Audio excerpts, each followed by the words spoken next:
Question है two particles having position vectors r1 bar equal to 3i cap plus 5j cap. तो सबसे पहले उसने r1 बार position vector दे दिया, कितना है 3i cap plus 5j cap, and r2 bar minus 5i cap minus 3j cap are moving with velocities. तो पहले की वेलोसिटी दिया, दूसरे की वेलोसिटी दिया। अब देखो बात ये है, if they collide after 2 second, 2 second के बाद दोनों का कोलिजन होता है। सो हमको पता करना है ये a, ये जो v2 के अंदर ये जो a आया ना, उस a की वैल्यू कितनी होंगी वो हमको मालूम करना है। What is the value of a। तो एक बात तो बिल्कुल क्लियर है, वो दोनों कोलाइड करते हैं। अगर वो दोनों कोलाइड करते हैं तो कोलिजन की कंडीशन क्या होंगी?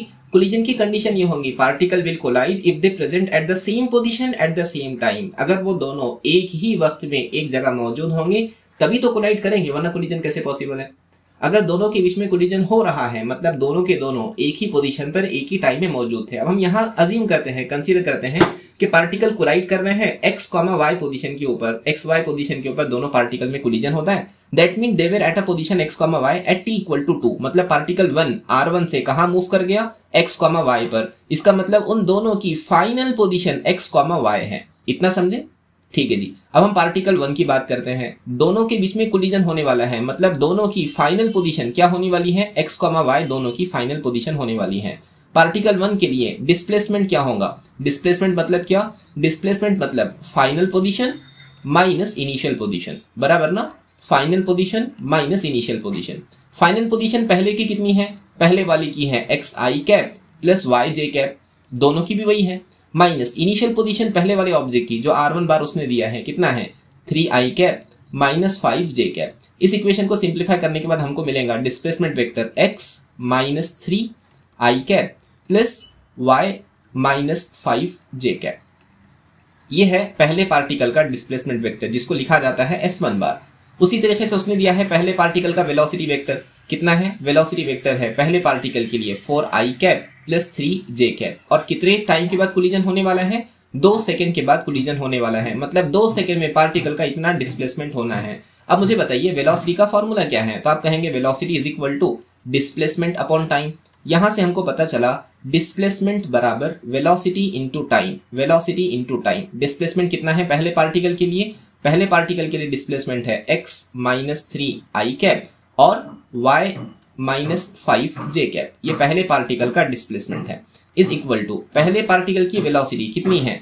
4i cap plus 3j cap, बराबर ना? 4i cap plus 3j cap. और टाइम कितना है? टाइम है 2 सेकेंड। ब्रैकेट बस ओपन कर लीजिए, कितना मिलेगा? x minus 3i cap plus y minus 5j cap is equal to 4 to जा कितना हो जाएगा? 8i कैप प्लस 3 टू जा कितना हो जाएगा? 6j cap. अगर ये दोनों वेक्टर इक्वल है तो उनके कंपोनेंट भी बराबर बराबर होना चाहिए। यानी हम लिख सकते हैं कि x माइनस 3 बराबर है 8 के, सिमिलरली y माइनस 5 बराबर है 6 के।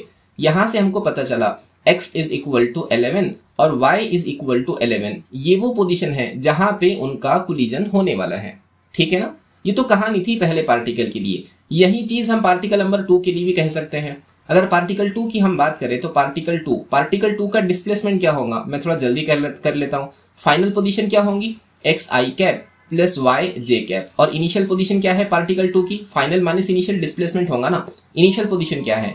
Minus 5i cap minus 3j cap, बराबर है। यानी इक्वेशन सिंप्लीफाई करने के बाद हमको मिलेगा x plus 5i cap plus y minus minus plus हो जाएगा y प्लस 3j कैप। ये हो जाएगा सेकेंड पार्टिकल का डिस्प्लेसमेंट। उसकी वेलोसिटी की इंफॉर्मेशन हमको अवेलेबल है। वेलोसिटी कितनी है सेकेंड पार्टिकल की? ai cap plus 7j cap, ठीक है जी। अगेन दूसरे के लिए टाइम कितना है? 2 सेकेंड। यही हम फॉर्मूला यूज करेंगे। सो वेलोसिटी का फॉर्मूला क्या हो जाएगा? वेलोसिटी का फॉर्मूला हो जाएगा डिस्प्लेसमेंट अपॉन टाइम। यहां से पता चलेगा डिस्प्लेसमेंट सेकेंड पार्टिकल का बराबर होगा v2 टाइम्स ऑफ t, ठीक है जी। अब बस डेटा रखना है। s2 कितना? s2 का वैल्यू हम लोग निकाल चुके हैं x प्लस 5i कैप और कितना है? Plus y plus 3j cap is equal to velocity vector कितना है उसका? वेलोसिटी वेक्टर है ai cap plus 7j cap और मल्टीप्लाई में टाइम कितना है? टाइम है 2 सेकेंड, ठीक है जी। आगे बढ़ते रहे, कितना होगा? x plus 5i cap plus y plus 3j cap is equal to कितना होगा? 2ai cap plus 7 to 14j cap. बराबर है। अगर ये दोनों वेक्टर बराबर बराबर है तो उनके कंपोनेंट भी बराबर होने ही चाहिए। इसका मतलब x प्लस 5 बराबर होना चाहिए किसके, 2a के, और y प्लस 3 बराबर होना चाहिए किसके, 14 के। x की वैल्यू हम लोग निकाल चुके हैं, x कितना है 11, that means 11 plus 5 is equal to 2a। ये इक्वेशन काम की नहीं है, आप उसको रख के इक्वेट भी कर सकते हैं। y की वैल्यू 11 प्लस 3 इक्वल टू 14 आना भी चाहिए था। 11 प्लस 5 कितना होगा, 16 is equal to 2a, that means a is equal to 8। तो a का वैल्यू 8 के बराबर आना चाहिए। So option D will be correct, option D correct होगा, समझे ना।